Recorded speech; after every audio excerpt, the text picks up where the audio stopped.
আমরা ডিসি মোটরটা নিয়ে একটু দেখব। আমাদের সিলেবাসের 2nd চ্যাপ্টার। তো ডিসি মোটরের আমাদের যে টপিকগুলো কভার করতে হবে সেগুলোকে মোটামুটি এই কয়েকটি ভাগে ভাগ করা যায়। যেখানে আমরা দেখব যে একটা ডিসি মোটর কিভাবে কাজ করে। বেসিক্যালি ওর ওয়ার্কিং প্রিন্সিপলসটা কি। আম আমরা দেখব কয়েকটা টপিক যেমন ডিসি মোটরের ক্ষেত্রে ব্যাক ইএমএফ বিষয়টা কি? এটা maximum power, absolute maximum power সে আসলে কত দিতে পারে? গিভেন একটা মোটর আমার কাছে আছে। যদিও আমরা সবসময় ম্যাক্সিমাম পাওয়ারে অপারেট করি না। সবসময় না, আমরা আসলে খুব অলমোস্ট নেভার আমরা ম্যাক্সিমাম পাওয়ারে একটা মোটরকে অপারেট করি। আম কারণ তার এফিসিয়েন্সি এক্সট্রিমলি লো। আমরা দেখব হচ্ছে যে সে যে টর্কটা জেনারেট করে সেটা কি?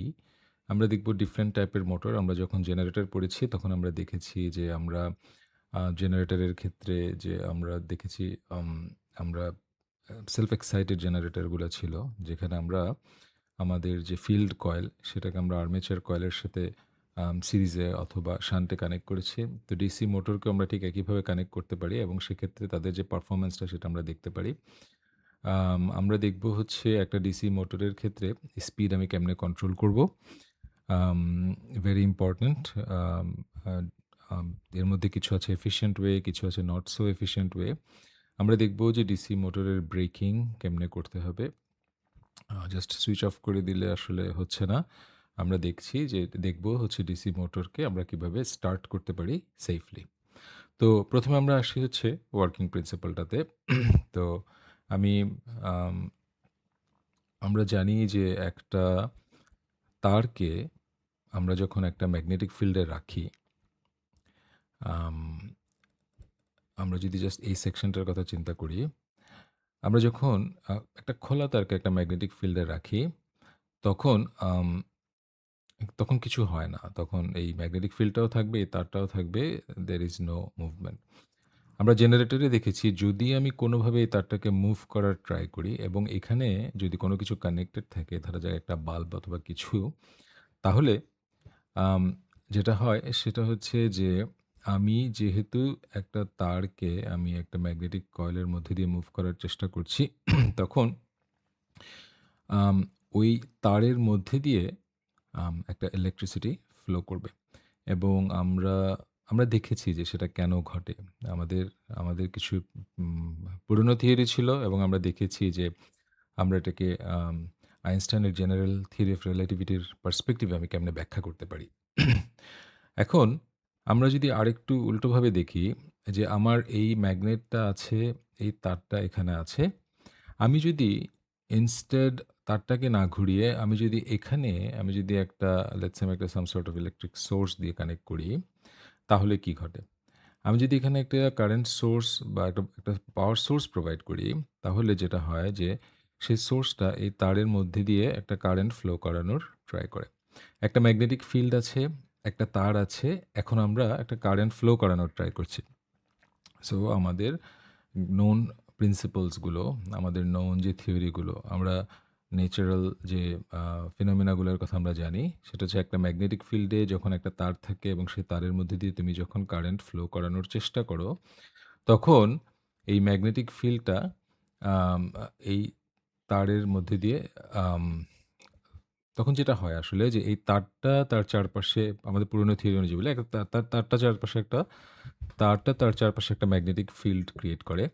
সেই ম্যাগনেটিক ফিল্ডটা আ যে ম্যাগনেটটা আছে সেই ম্যাগনেটের ম্যাগনেটিক ফিল্ডের সাথে আকর্ষণ অথবা বিকর্ষণ হোয়াটএভার অ্যালাইন করার ট্রাই করে। তো অ্যালাইন করার ট্রাই করতে গিয়ে সে যেটা করে সেটা হচ্ছে এখান থেকে মুভ করে।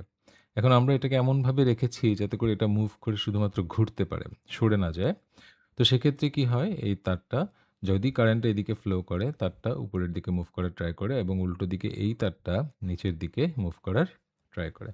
সো অ্যাজ এ রেজাল্ট যেটা হয়, যখনই আমি এখানে একটা সোর্স কানেক্ট করি, তখন এই পুরো জিনিসটা ঘোরার ট্রাই করে। সো আমার আম আমি দেখছি যে আমার একটা ম্যাগনেটিক ফিল্ডে আমি যদি একটা তারের ভেতর দিয়ে এ ধরনের একটা অ্যাসেম্বলির ভেতর দিয়ে কারেন্ট ফ্লো করি, তাহলে আমার সেই তারটা রোটেট করার ট্রাই করবে। সো দ্যাটস হাউ আমরা আসলে একটা বেসিক একটা রোটেটিং ডিভাইস তৈরি করতে পারি।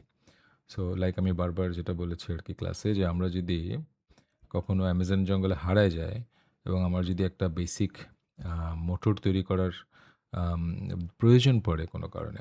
অবভিয়াসলি মোটর মানুষের জন্য ইউজফুল। আমরা আমরা যেমন একটা গাড়ি চালাতে পারি ঠিক একইভাবে আমরা আম ফর এক্সাম্পল আমরা আম তুমি যদি দেখো এগ্রিকালচারের অনেক প্রয়োজনে এই জিনিসটা দরকার হয়। অনেক অ্যাপ্লিকেশনে এই জিনিসটা দরকার হয়। So this is a human civilisation এর একটা ইম্পোর্টেন্ট স্টেপ কিন্তু যে মোটরের আবিষ্কার বা ইভেন ইঞ্জিনেরও আবিষ্কার। তো আমরা দেখছি যে আমরা যদি এখানে একটা ইলেকট্রিক সাপ্লাই প্রোভাইড করি তাহলে এই অ্যাসেম্বলিটা যে একটা ম্যাগনেটের মধ্যে একটা তার এভাবে প্যাঁচানো আছে এবং এখানে আমরা দেখছি যে একটা এটা হচ্ছে একটা ব্রাশ, এটা একটা কমিউটেটর। আমরা ডিসি জেনারেটরে দেখেছি। যেখানে কমিউটেটরটা ঘুরবে, ব্রাশটা ফিক্সড থাকবে থ্রু এ স্প্রিং।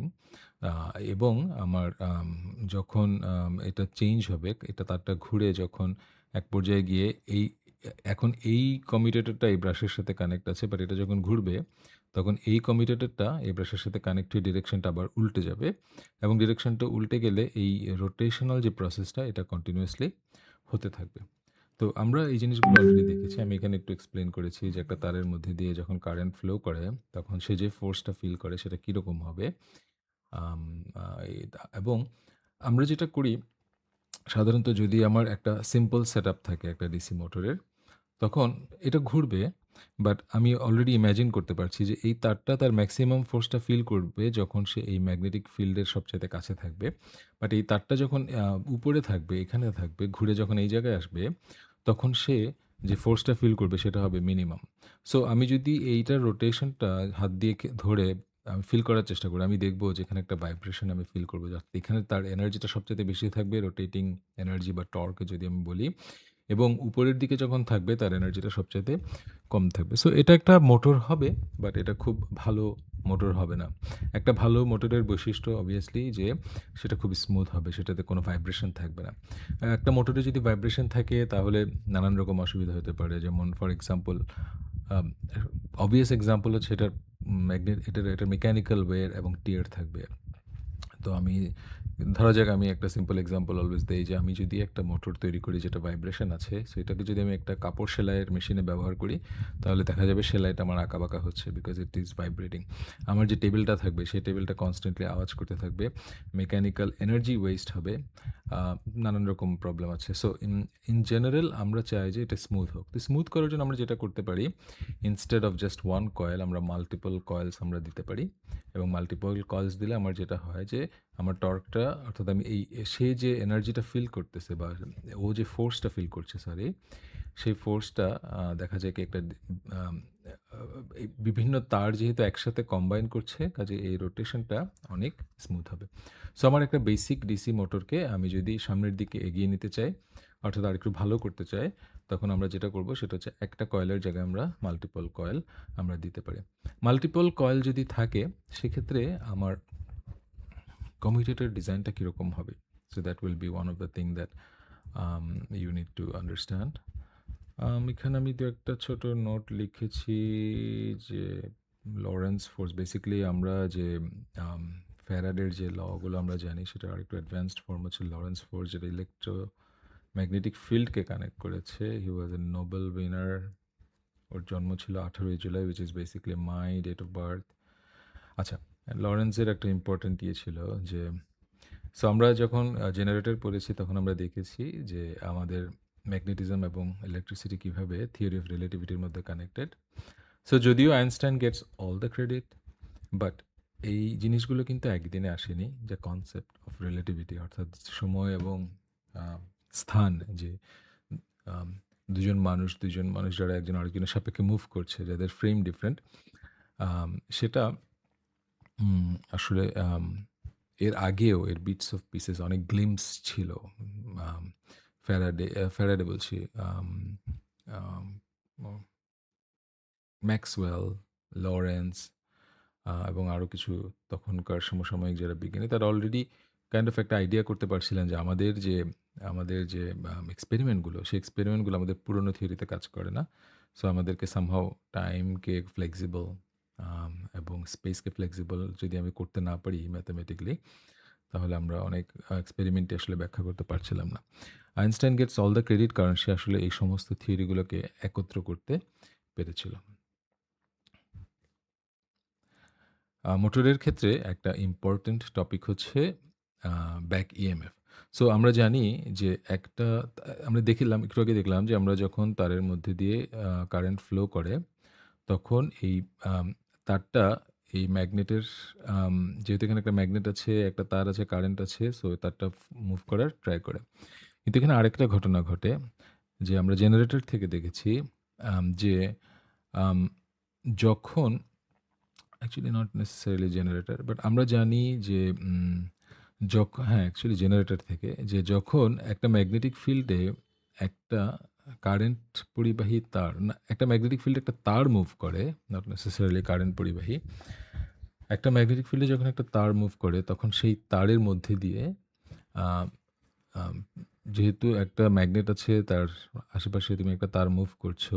সো তারের মধ্যে দিয়ে যে ম্যাগনেটিক ফিল্ডটা কাট হয় ম্যাগনেটিক ফ্লাক্সের আ যে কাটটা হয়, যার কারণে ম্যাগনেটিক ফ্লাক্সের একটা পরিবর্তন হয়। একটা d∅dt থাকে।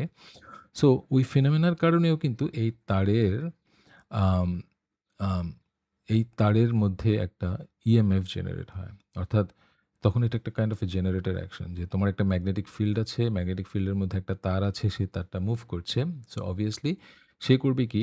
একটা আম এই তারে একটা ইএমএফ তৈরি করবে বা একটা কারেন্ট সেটআপ করার ট্রাই করবে এবং সেই ইএমএফটার ডিরেকশনটা এমন হবে যে সেটা এই কারেন্টটাকে বাধা দেওয়ার চেষ্টা করবে। সো এই তারের মধ্যে দিয়ে যে ইএমএফটা তৈরি হবে, সেই ইএমএফটা অরিজিনাল যে কারেন্টটা সেটাকে আসলে বাধা দিবে। তার মানে হচ্ছে এই মোটরটাকে ঘোরানোর জন্য তোমাকে আসলে ওই বাধাটার এগেইনস্ট এ কাজ করতে হবে। সো এই জিনিসটাকে আমরা বলছি হচ্ছে ব্যাক ইএমএফ।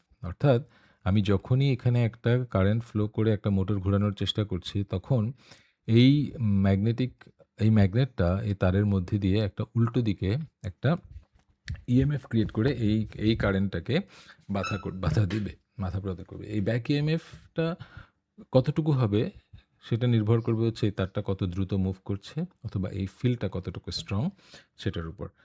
আমরা যদি তারটাকে খুব জোরে ঘোরাই অর্থাৎ মোটরটা যদি জোরে ঘুরে ব্যাক ইএমএফটা বেশি হবে আর ফিল্ডটা যদি বেশি হয় সেক্ষেত্রে ব্যাক ইএমএফটা বেশি হবে। সো আমি যদি দেখি যে একটা রোটরকে আমি যখন কানেক্ট করলাম, তার চারপাশে যখন আমি একটা ভি এপ্লাই করলাম, তখন অবভিয়াসলি এখানে একটা কারেন্ট ফ্লো হওয়ার চেষ্টা করবে। আমরা যেটা দেখেছি এখানে যে একটা কারেন্ট ফ্লো হওয়ার চেষ্টা করছে এবং আম রোটরটা একটা ব্যাক ইএমএফ ইবি তৈরি করে সেই আমরা যে ভোল্টেজটা এপ্লাই করছি সেটার অপোজিটে কাজ করবে এবং এই কারেন্টটাকে বাধা দেওয়ার চেষ্টা করবে। অর্থাৎ সে চাইবে না যে মোটরটা আসলে ঘুরুক। As we said like nature is lazy. তো আমরা ভি এপ্লাই করলাম, একটা কারেন্ট ফ্লো হবে আমরা দেখলাম। সেই কারেন্টটার কারণে রোটরটা ঘুরবে, রোটরটাকে আমরা বলছি আর্মেচার। রোটরটা যদি ঘুরে রোটরের তারগুলো মুভ করার চেষ্টা করবে উইদিন দ্য ম্যাগনেটিক ফিল্ড এবং এই ঘোরার কারণে এটা একটা ইএমএফ জেনারেট করবে যেটা আমরা যে অ্যাপ্লাইড ইএমএফ যেটা ছিল সেটাকে বাধা দিবে, সেটাকে আমরা বলছি আমাদের ব্যাক ইএমএফ বা এটা। আমরা যদি দেখি যে আমরা যদি লোড বাড়াই, অর্থাৎ এই মোটরটাকে আমরা যদি কোনো কিছুর সাথে কানেক্ট করে রাখি, ধরা যাক এটা এখন ফ্রি ঘুরছে, কিন্তু আমি যদি এটার সাথে একটা লোড দেই, ধরা যাক আমি একটা গাড়ির এটা আমি একটা রিক্সাতে লাগালাম অথবা আমি একটা ইভিতে লাগালাম অথবা আমি কোনো একটা ধান মাড়াই করার যে মেশিন এগ্রিকালচারাল সেটাতে লাগালাম, তখন আমার স্পিড স্লো হবে। যদি স্পিড স্লো হয়, when a motor load is applied, রোটরটা স্লো ডাউন হয়। রোটর স্লো ডাউন হলে আমার ইবিটা কমে, আমার কারেন্টটা বাড়ে। So which make sense. আমি যখন কোনো লোড থাকবে না, তখন ভি এবং ইবি অলমোস্ট সেম হবে এবং কারেন্ট খুব কম ফ্লো হবে। দ্যাট মিনস সিস্টেম থেকে সে আসলে টোটাল ভিআইটা ইজ অলমোস্ট জিরো। সে পাওয়ার নিবে না। শুধুমাত্র রোটরটাকে মুভ করানোর জন্য যে সামান্য পাওয়ারটুকু লাগবে, সেটা যে এনার্জিটুকু লাগবে সেটুকু সে নিবে। কিন্তু যখনই আমি আম কোনো একটা লোড আমি দিব এই রোটরের সাথে, তখন আমার ইবিটা কমে যাবে। ইবিটা যদি কমে আমার ভি মাইনাস ইবিটা বাড়বে। অর্থাৎ আমার এখানে টোটাল কারেন্টটা তখন বাড়বে। তার মানে হচ্ছে আমার সোর্স থেকে সে টোটাল যে পাওয়ারটা নিবে ভিআই সেটা বাড়তে থাকবে। আমরা যদি দেখি যে এই ইবিটা আমার যে ইবি যেটা জেনারেট হয়, সেই ইবিটা হচ্ছে আসলে এটাকে আমি কত স্পিডে ঘোরাচ্ছি। অর্থাৎ আমার এখানে যে ইএমএফটা জেনারেট হয়, সেই ইএমএফটা হচ্ছে আমার এই মোটরটা আসলে কত স্পিডে ঘুরছে তার সাথে প্রপোর্শনাল। সো আমি ফাইনালি আমি লিখতে পারি হচ্ছে এই কারেন্টের যে ভ্যালুটা, সেই ভ্যালুটা হচ্ছে V মাইনাস ইবি, অর্থাৎ এই সোর্স, এই আমাদের যে সোর্স ভোল্টেজ সেটা মাইনাস ইবি ডিভাইড বাই এটার যে রেজিস্ট্যান্সটা আছে আর্মেচার রেজিস্ট্যান্স RA, অথবা আমি ইকুয়েশনটাকে এভাবে লিখতে পারি IA স্কোয়ার RA। সো এখানে আই স্কোয়ার RA যেটা, সেটা হচ্ছে আমার রোটরে আমার যে লসটা হচ্ছে সেটা। VIA যেটা, সেটা হচ্ছে আমার যে ইলেকট্রিক্যাল পাওয়ার, অর্থাৎ আমার এই V এবং এটাকে আমি IA যদি বলি, VIA টা হচ্ছে আমি যে পাওয়ারটা সাপ্লাই করছি সেটা, এবং আমার ইবি ইন্টু IA, অর্থাৎ এটা সাপ্লাই করছি, লস হচ্ছে এটা, বাকি যেটা আছে সেটা হচ্ছে আমার, যেটা আসলে আমার গ্রস মেকানিক্যাল পাওয়ার আমি যেটা পাচ্ছি, যেটা আসলে আমার ইলেকট্রিক্যাল এনার্জি থেকে মেকানিক্যাল এনার্জিতে কনভার্ট হচ্ছে।